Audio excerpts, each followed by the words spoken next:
Toujours dans la programmation en langage C et toujours dans le traitement des tableaux. Aujourd'hui, nous allons essayer de combiner le traitement de tableaux avec les pointeurs, c'est-à-dire comment utiliser des tableaux à l'aide des pointeurs et voir aussi quelle est la relation qui peut avoir lieu entre les tableaux, les pointeurs et aussi la mémoire. Alors, après avoir présenté ces différents concepts-là, nous allons essayer de mettre une autre application de gestion de vente. Il s'agit de la version 5.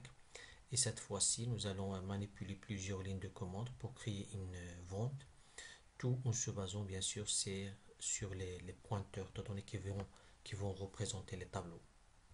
Les pointeurs qui vont représenter les tableaux.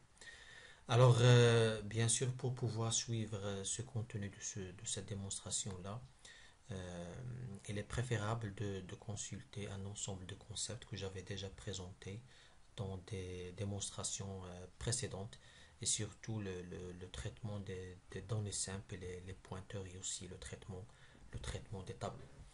Alors maintenant, c'est un bref rappel concernant les tableaux. Alors qu'est-ce que ça signifie si nous allons mettre une instruction, par exemple, pour déclarer un tableau de 4 cases, alors il faut mettre int tab et entre crochets 4. Cela dit que nous allons réserver 4 cases mémoire.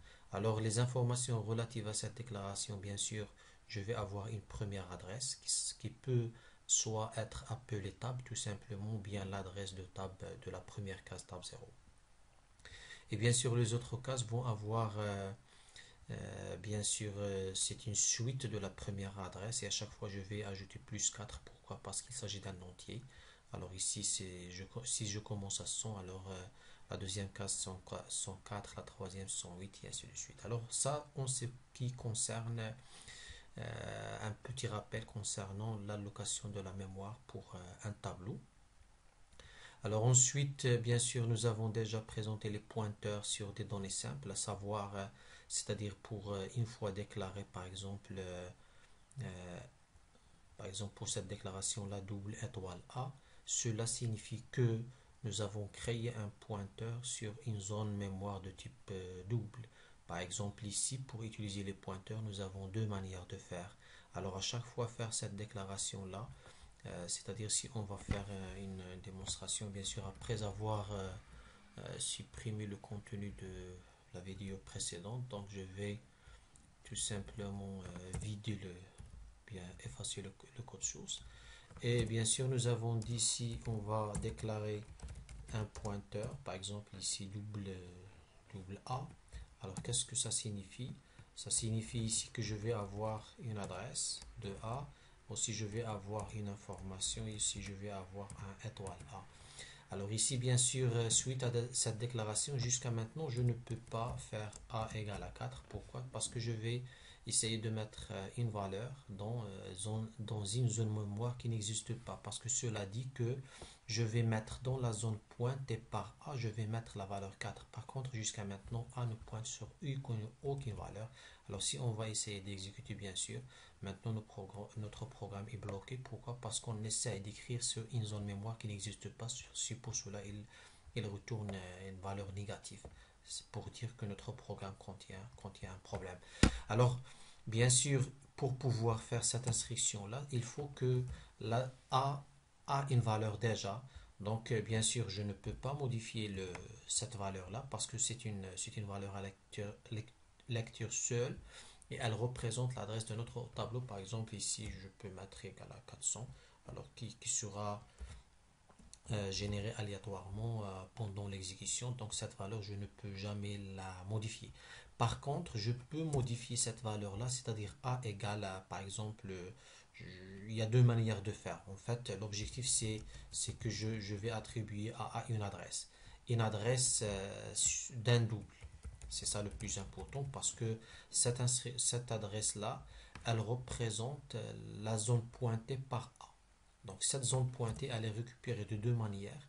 Donc la première manière, je peux lui affecter l'adresse d'une autre variable qui existe déjà. Par exemple, ici c'est l'adresse d'un double. Par exemple, je peux le déclarer statiquement. C'est pas un pointeur. Je peux dire ça. Alors suite à ça, bien sûr, je vais avoir une adresse d'un double. Alors cette adresse-là, je peux l'affecter à mon A. Alors A pointe sur la même zone de B. C'est-à-dire si je vais mettre un A égale à 4, comme si je vais changer le contenu de B. C'est-à-dire si je vais prendre par la suite prendre pourcentage T et je vais imprimer ici B, alors certainement je vais imprimer 4. Pourquoi? Parce que j'ai mis dans la même zone pointée par B, j'ai mis la valeur 4. Donc si je vais imprimer ici B, sachant que j'ai jamais fait précédemment B égale à 4. Alors là, si je vais imprimer B, je vais imprimer la valeur. Non, ici c'est 0. Alors A égale à 4, double B. Double A égale à 4. Ah oui, ici parce que je dois mettre tout simplement un formatage relatif à un double et pas un entier. Donc ici, si je vais imprimer la valeur 4. Alors ceci, c'est un rappel concernant le pointeur. Alors déjà, nous avons fait cette première démonstration pour dire, une fois j'avais mis A égale à l'adresse de B, alors comme si j'ai rempli cette case-là par 200, et sachant que B, il a eu l'adresse 200 ici. Donc, il pointe sur la même zone mémoire. Si je vais mettre étoile A égale à 4, alors comme si j'ai mis, dans cette partie-là, j'ai mis la valeur 4. Alors, une deuxième manière pour utiliser les pointeurs, bien sûr, je peux dire aussi A qui est égal à une adresse, mais générée pendant l'exécution, c'est-à-dire dynamiquement, c'est-à-dire une adresse dynamique. Alors comment la voir? Tout simplement à l'aide de la fonction malloc. Alors la fonction malloc, bien sûr, elle permet de générer une adresse pendant l'exécution. Alors cette adresse-là, normalement, je dois préciser à la taille ici. Pour un double, bien sûr, je peux mettre égal à malloc 8. Et bien sûr, cette fonction malloc, nous avons déjà dit qu'elle retourne une adresse qui peut pointer sur n'importe quel type. Et pour forcer qu'elle pointe sur un double, il faut faire cette conversion explicite. C'est-à-dire il faut dire que mon double, c'est-à-dire ma zone mémoire concerne un double. Alors maintenant, tout le résultat de cette instruction-là sera stocké dans A. Il s'agit d'une adresse qui est générée dynamiquement, une adresse d'un double. Donc ici, je peux avoir, suite à cette instruction-là, je peux avoir par exemple une adresse 200. Et cette adresse, le résultat de cette instruction, elle sera stockée dans A. Donc ça, c'est la deuxième manière pour utiliser le A. Donc A, maintenant, il ne pointe plus sur la même zone mémoire que B. Par contre, le A, il pointe sur une autre zone mémoire qui est générée dynamiquement. Et dans le malloc, il est préférable ici de mettre 16 off bien sûr ici 16 off double. Alors pour qu'on soit indépendant de l'environnement d'exécution. Alors maintenant, si je vais bien sûr mettre ici A égale à 4 et j'essaie d'imprimer B, sachant que B par exemple j'avais déjà donné 7, alors à ce moment-là je garde la même valeur de 7 et je ne vais pas modifier le B.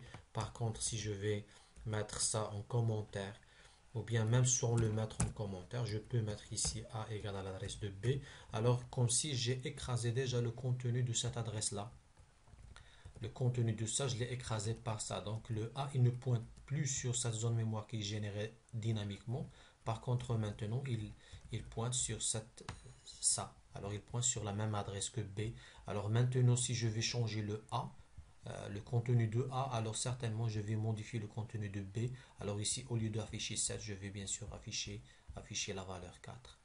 Alors voilà, donc j'ai affiché pour le B égale à 4. Par contre, si je vais mettre ça en commentaire, alors le A et le B, ils ne pointent plus sur la même zone mémoire.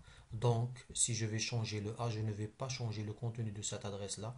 Par contre, tout simplement, je vais changer le contenu de cette adresse, par exemple, qui est 200, sachant que cette adresse-là, elle peut avoir la valeur, par exemple, 100. Maintenant, l'adresse de B et A, ils n'ont plus la même valeur. Alors ici, si je vais imprimer, bien sûr, je garde toujours la valeur de 7. Par contre, si je souhaite imprimer la valeur de A, bien sûr, je vais imprimer. Donc ça, c'est B égale. Et ça, c'est pour A égale. Voilà, A égale, par exemple, ici, le contenu de A. Par contre, si je souhaite aussi afficher les adresses, alors si je vais afficher l'adresse ça c'est le contenu normalement, je peux afficher étoile A, Ici, le A, c'est un pourcentage B. Je vais afficher tout simplement une adresse.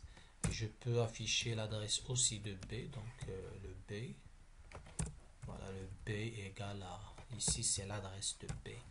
Alors ça c'est une adresse et aussi ça c'est une adresse. Par contre, l'adresse de A, au début on peut jamais la changer, cette adresse-là. C'est-à-dire ça, on peut jamais la changer. Par contre, à chaque fois on peut dire A égale une autre adresse. Alors ici, je vais afficher les différentes informations concernant ces déclarations-là. Alors le A, il a une adresse. Ça, c'est obtenu à l'aide de la fonction malloc et ça, c'est l'adresse de B. Donc, si vous avez remarqué, nous avons trois adresses différentes. Par contre, si je vais mettre ça en commentaire et dire ça, alors le A égale l'adresse de B, alors certainement le A et le B, l'adresse de B, ils vont avoir la même valeur. Alors, comme vous remarquez ici, le A et le B, l'adresse, bien sûr ici, l'adresse de B, ils ont la même valeur. Alors ça, c'est un petit rappel concernant les pointeurs. Maintenant, nous allons traiter les pointeurs et les tableaux. Bien sûr, pour traiter les tableaux à l'aide des pointeurs. Donc, tableau à l'aide des pointeurs. Alors, tout à l'heure, on avait dit que, bien sûr, maintenant, on va suivre la même manière. Donc, j'ai bien sûr, une zone mémoire pour stocker une adresse. Et nous avons dit pour le B, je peux faire A égale à l'adresse de B. D'accord? Alors maintenant, si jamais le B c'est un tableau donc de taille 5, alors je peux l'initialiser bien sûr à l'aide d'une boucle. Je peux mettre ici un I, donc int I, et je peux dire for I égale à 0. For I égale à 0, I inférieur à bien sûr à 5 et plus, je vais à chaque fois initialiser mon tableau qui s'appelle B. Donc je vais mettre un BI égal à, par exemple, égal à I plus, ou bien I, tout simplement. Donc pour chaque case, je vais mettre la valeur I.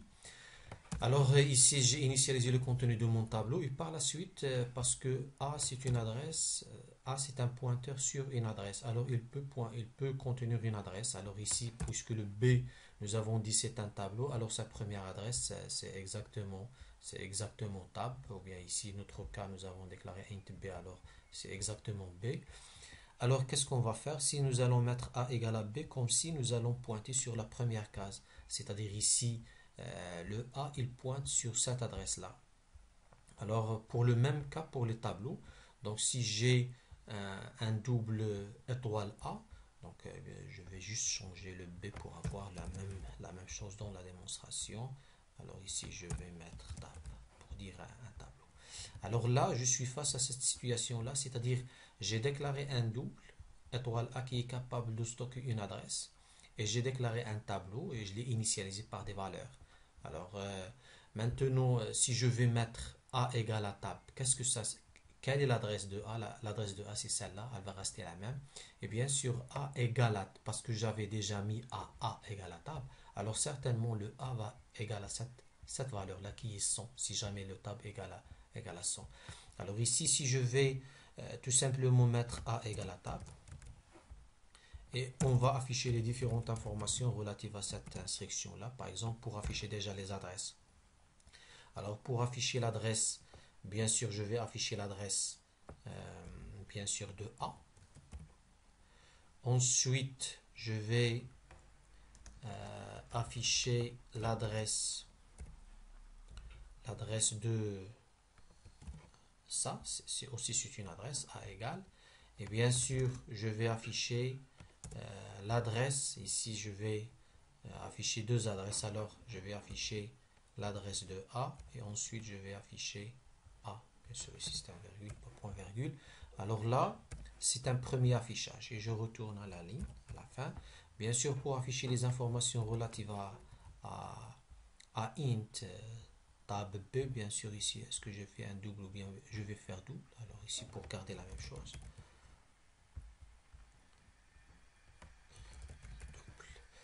Alors là, je vais afficher les différentes informations concernant le tab. Alors le tableau, je vais afficher l'information de tab égale, c'est une adresse. et je vais afficher l'adresse de la première case. Donc ici, l'adresse de table 0 égale, c'est une autre adresse.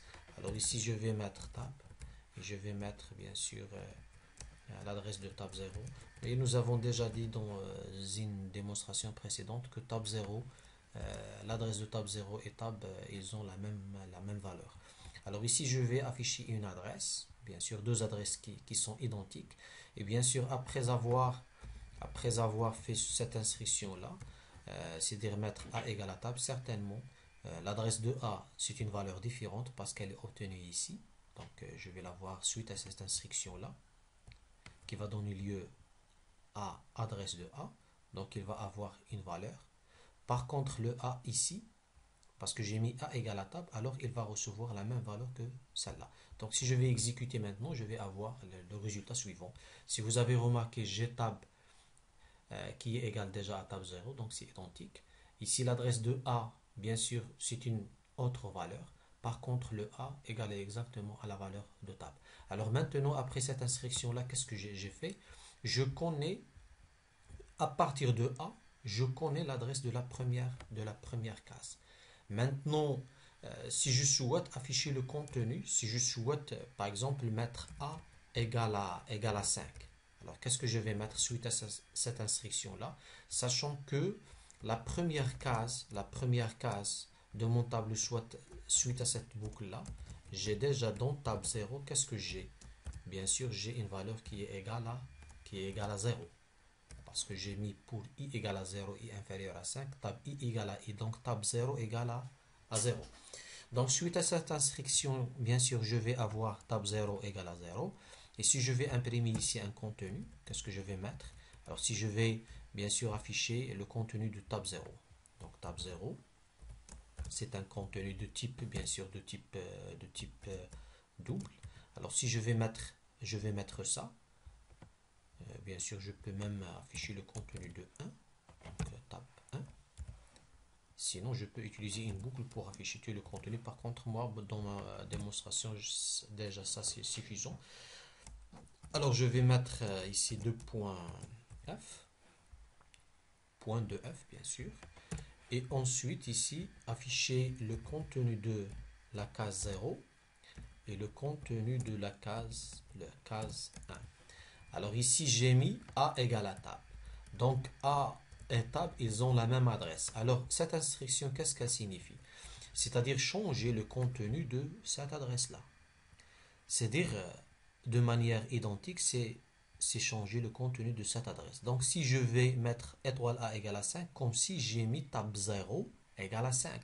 Donc, si je souhaite réafficher, bien sûr, après ce résultat-là, après A égale à 5, bien sûr, donc je vais mettre ces adresses-là. Pour les adresses, je vais les mettre en commentaire pour ne pas trop charger l'affichage. Alors, je vais garder tout simplement le tableau et ensuite je vais afficher cette même chose là, c'est-à-dire je dois ici dans cet affichage je vais avoir 0 1, mais dans cet affichage là, le deuxième affichage, je vais avoir 5 1. Pourquoi? Parce que j'ai déjà changé le contenu de étoile A, donc j'ai changé le contenu de la zone pointée par A qui est égal à 5. Donc, exactement, j'ai changé le contenu de tab 0. Alors, si je vais exécuter ça, je vais bien sûr avoir deux résultats différents. Ici, c'est 0, 1, mais par la suite, c'est 5, 1. De même alors, si je souhaite accéder à l'ensemble des autres cases, mais par le biais de notre pointeur, c'est-à-dire je peux dire par exemple cette instruction, bien sûr, pour pouvoir avancer vers les arithmétiques sur les pointeurs. Alors, étoile A, c'est exactement la même chose comme si j'ai mis étoile de A plus 0 égale à 5. Donc ça, cette instruction, c'est équivalent à ça. Et bien sûr, si je vais mettre maintenant, je vais mettre le étoile A plus 1 égale, par exemple, égale à 6. Alors, qu'est-ce que ça signifie?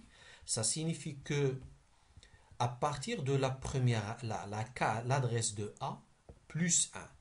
Plus 1, c'est-à-dire je saute une case. et pas un entier. Par exemple, ici, le A, si le A, si le A, si le A, par exemple, ici,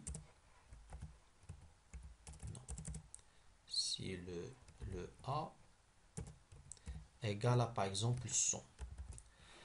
Alors, le A plus, non, ça c'est le A. C'est une adresse égale à ça. Alors, le A plus 1 n'égale pas à 101. Par contre, il est égal à quoi? Le A plus 1. Le A plus 1 égale à 108. Le A plus 2 égale à 116. Pourquoi 108, 116 et ainsi de suite? Parce que ici j'ai plus 0, donc je saute aucune case. Ici plus 1, je vais sauter une case d'un double. Ici plus 2, je saute deux cases d'un double. Donc à chaque fois, je dois pointer sur l'adresse d'un double, c'est-à-dire puisque le double il a la taille 8. Donc à chaque plus i, je saute i fois 8. Ici, i égale à 1, donc je saute 8, i égale à 2, je saute 16. Donc suite à ça, bien sûr, je vais changer le contenu de la première case de mon tableau, mais suite à ça, je vais changer le contenu de la deuxième case. C'est-à-dire, bien sûr, le A, bien sûr, le A, il a cette valeur-là après cette déclaration, mais le A plus 1, il va avoir ici, bien sûr, parce que c'est un double ici, normalement, il faut avoir ici 108, 116 et 124. Donc, ces adresses-là, qui sont déjà signalées, c'est erroné. Il faut mettre à la place 100, 108, 116 et 124. Alors maintenant, A plus 1 égale à 6, ça signifie quoi? Ça signifie que je vais changer le contenu de la deuxième case de mon tableau. Donc si je teste, bien sûr, après ce changement-là, si je teste, je vais imprimer pour le premier cas avant le changement, j'affiche 0,1, mais après le changement, il y a le changement des valeurs de mon tableau, mais par le biais de pointeurs. Alors pour généraliser ça, je peux mettre par exemple for i égale à 0, je vais utiliser le même i inférieur à 5 et plus. Alors ici, je vais mettre A plus I, par exemple, égal à, pour chaque case, je vais mettre I plus 5. Alors maintenant, si je souhaite afficher mon tableau à l'aide de cette boucle-là, ça, bien sûr, je vais utiliser la même boucle pour l'affichage. Alors tout simplement ici, je peux mettre print pourcentage T, et je vais mettre... c'est pas pourcentage D, c'est pourcentage point de F pour dire qu'il s'agit d'un double. Et ici, je peux mettre tab I. Alors là, maintenant, qu'est-ce que je vais afficher suite à cette instruction-là? Après le changement, bien sûr, le premier affichage, ici, je print affichage 1. Et je reviens à ici, affichage 1. Et ici, bien sûr, je vais mettre affichage 2. C'est-à-dire, après changement, je vais avoir un autre affichage. Par contre, je n'ai pas besoin de ces informations-là maintenant. Voilà. Alors, je vais déclarer un tableau, l'initialiser, l'afficher. Ensuite, je vais le changer à l'aide de A. Bien sûr, il faut mettre avant A égale à tab pour pouvoir faire ce traitement-là. C'est A connaît l'adresse de la première case. Ensuite, je vais changer le contenu de ces cases-là, mais par le biais de A. Et une fois faire le changement, Bien sûr, ici, je vais dire changement. Changement.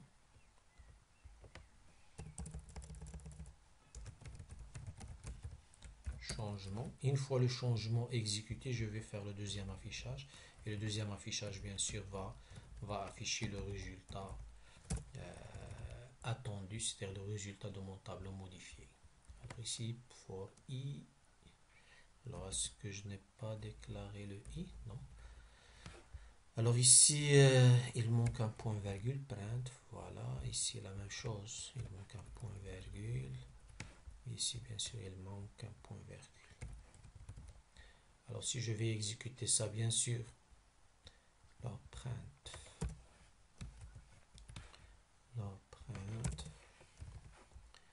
ici c'est print.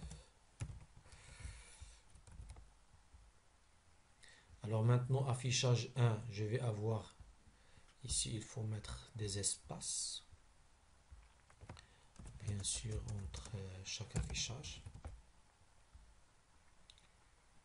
Alors pour le premier affichage, je vais afficher 0, 1, 2, 3, 4.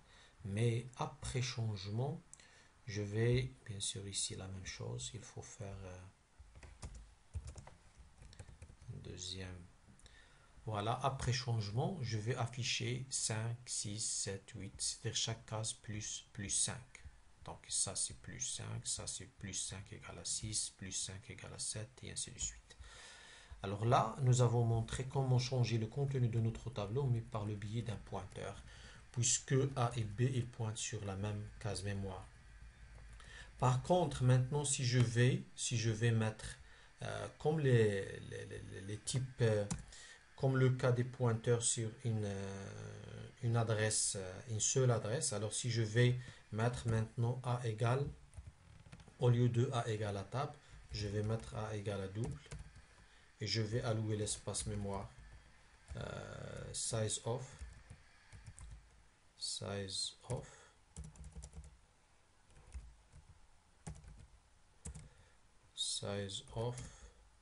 un double.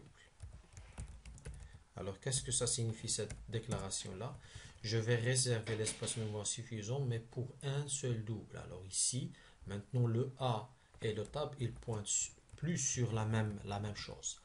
Par contre ici, alors ici j'ai une seule case. Si je souhaite jamais réserver 5 cases par exemple pour ce deuxième cas, c'est-à-dire je peux faire double malloc la taille de mon double mais fois 4 cases.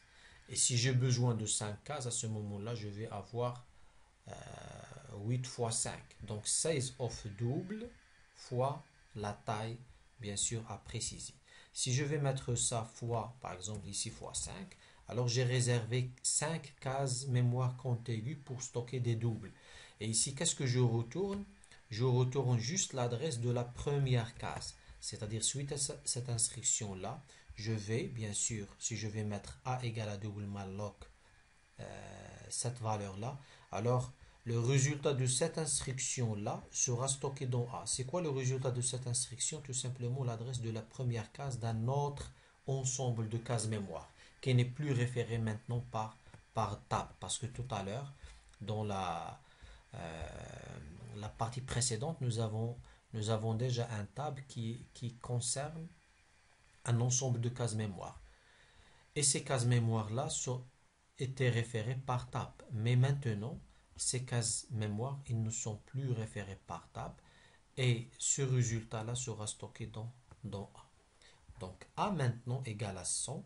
Et 100, c'est l'adresse de la première case, exactement l'adresse du premier octet retourné par cette instruction-là. Alors maintenant, si je vais mettre cette déclaration-là, c'est-à-dire le A et mon tableau, ils pointent plus sur la même zone mémoire. C'est-à-dire ces changements-là que je suis en train de faire ici, ils concernent une autre zone mémoire. Par exemple, ici, si mon tableau commence à l'adresse 100,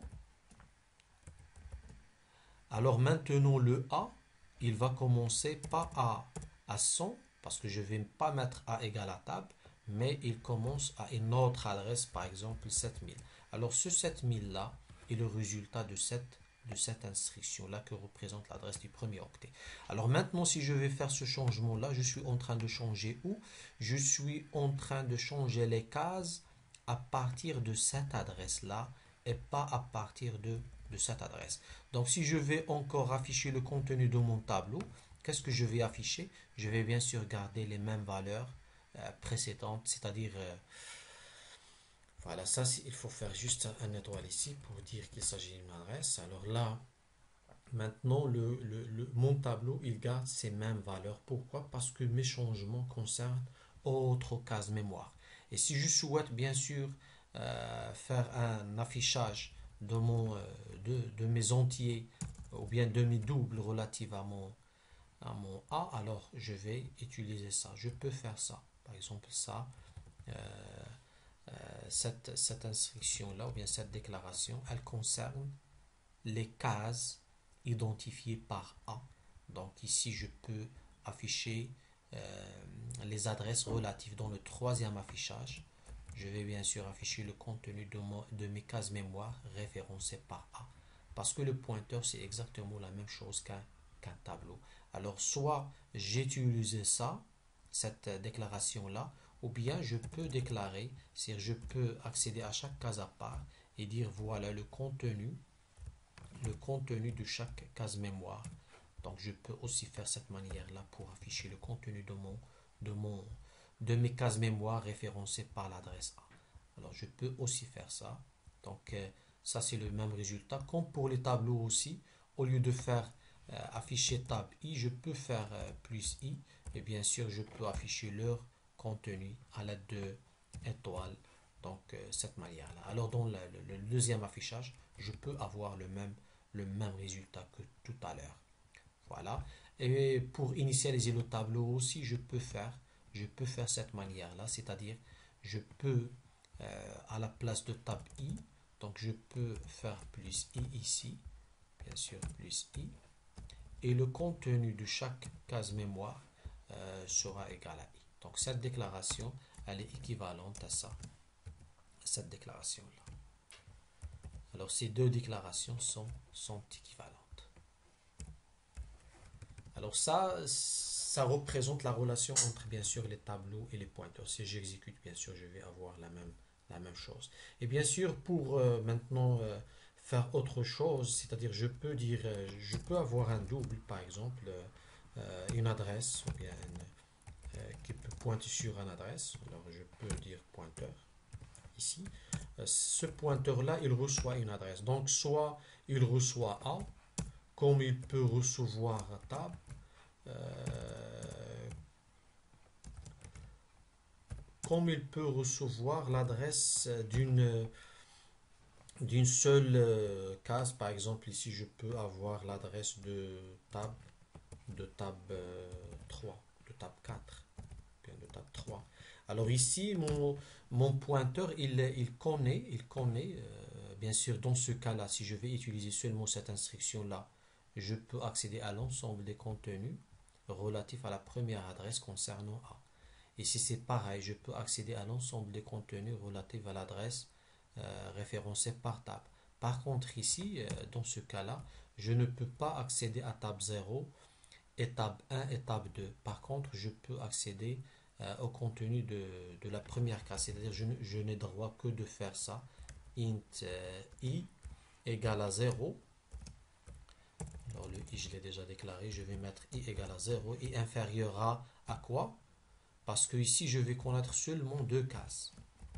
Parce que j'ai 5 cases en total concernant mon tableau. Alors ici, si je vais mettre à partir de l'adresse 3, alors il me reste l'adresse 3 et l'adresse 4. Alors ici, je vais avoir tout simplement inférieur à 2. Alors ici, je vais imprimer print. Le contenu, c'est-à-dire je peux avoir un affichage 4. Par exemple, ici, affichage 4. Alors, dans l'affichage 4, qu'est-ce que je vais afficher? Je vais afficher tout simplement deux contenus, c'est-à-dire de type double.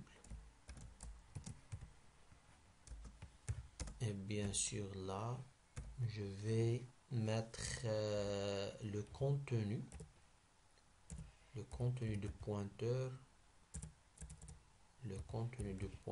plus i. Alors ici, le nombre de parenthèses. Voilà, donc ici, si je vais afficher à partir de la quatrième case, c'est-à-dire à partir de 3 et 4.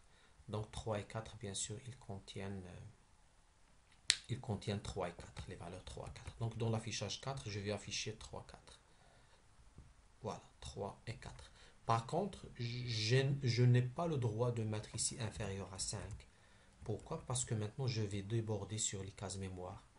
Alors ici, je vais essayer d'afficher un contenu qui n'existe pas. Alors si pour cela, il affiche des zéros ici par défaut. Donc parfois, il peut se bloquer si le contenu ne correspond plus à des doubles. Sinon, il peut afficher des valeurs aléatoires comme ce cas-là. Alors jusqu'à maintenant, qu'est-ce que nous avons fait? Nous avons montré la relation entre les tableaux et les pointeurs, et ce en se basant sur deux manières de faire. Soit déclarer un pointeur sur une adresse de double et lui affecter l'adresse de la première case d'un tableau, ou bien je peux aussi utiliser cette manière-là, c'est-à-dire avoir une adresse indépendante, c'est-à-dire un pointeur qui peut recevoir une adresse d'un double, et l'adresse de ce double-là, elle représente la première case d'un ensemble de doubles, parce que ici, c'est un ensemble de doubles qui est contigu dans la mémoire. Ici, 100, nous avons dit 108, 116 et 124. Alors ça, c'est une démonstration qui concerne les pointeurs et les tableaux et leur relation avec la mémoire.